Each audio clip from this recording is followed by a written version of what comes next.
கார அடை தோசைங்க. யூஸ்வலாக நம்ம வந்து கார அடை தான் செய்வோம்.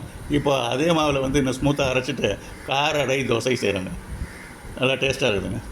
இந்த தோசையும் கொஞ்சம் காரமாக தாங்க இருக்கும்.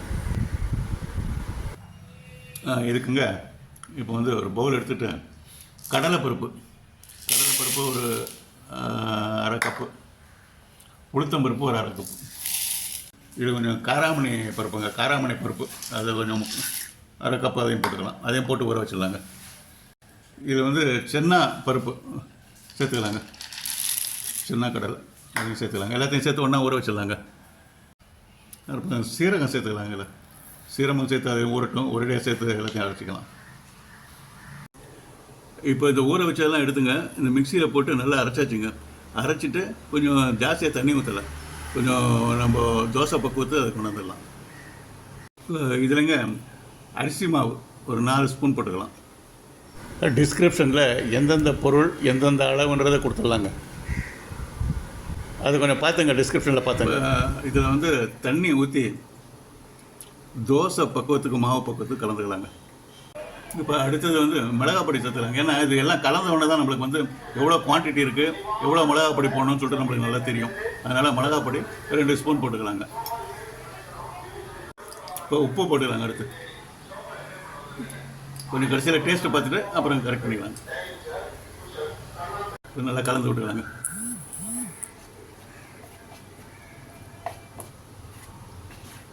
டேஸ்ட் பாஸ்ட்டாக இருங்க, காரம் குறைச்சா இருக்கு, மிளகாப்பொடி என்ன போட்டுக்கலாம்.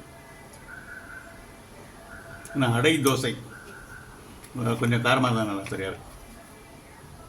இப்போங்க நம்ம டேஸ்ட்டுக்கு தகுந்த மாதிரி மாவு செட்ரேட் பண்ணி வச்சுங்க. தோசை தவாவை அடுப்பில் போட்டுங்க, எண்ணெய் ஊற்றிக்கலாங்க. நல்லா மொறுமொறுன்னு வரணும், கொஞ்சம் எண்ணெய் கொஞ்சம் ஜாஸ்தியாக ஊற்றிக்கலாம்.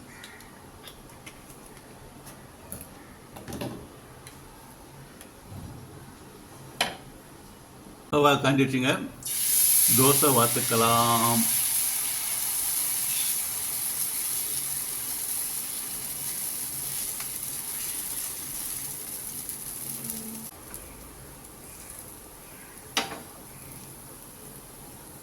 இப்போ திருப்பி போட்டுக்கலாம்.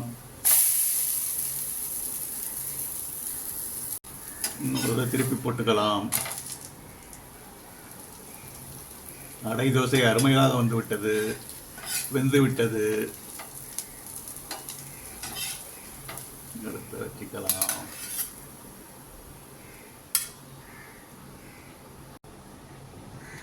தோசை சுட்டாச்சுங்க, நல்லா மெலிசாக வந்திருக்கு தோசை. முதல் தோசை சின்னதாக போட்டது, 2வது தோசை நல்லா பெருசாக போட்டுருக்கோம். 3 dosa. Fine fine fine fine. இன்னும் மாவு மீதி இருக்குங்க. அடை தோசை ரெடி. கார அடை தோசை டேஸ்ட் பண்ணி பார்க்கலாங்க. கார அடை வந்து காரமாக தான் இருக்கும், நல்லா தான் இருக்கும். இது வந்து தோசை பக்குவத்தில் இருக்குது. சட்னி, தக்காளி சட்னி டேஸ்ட் பண்ணி பார்க்கலாங்க.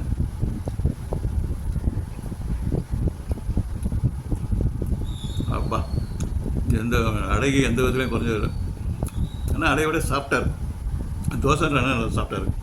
சட்னிங்க நல்ல காம்பினேஷன் நல்லா இருக்குங்க. Thank you very much, friends. Thank you very much for watching.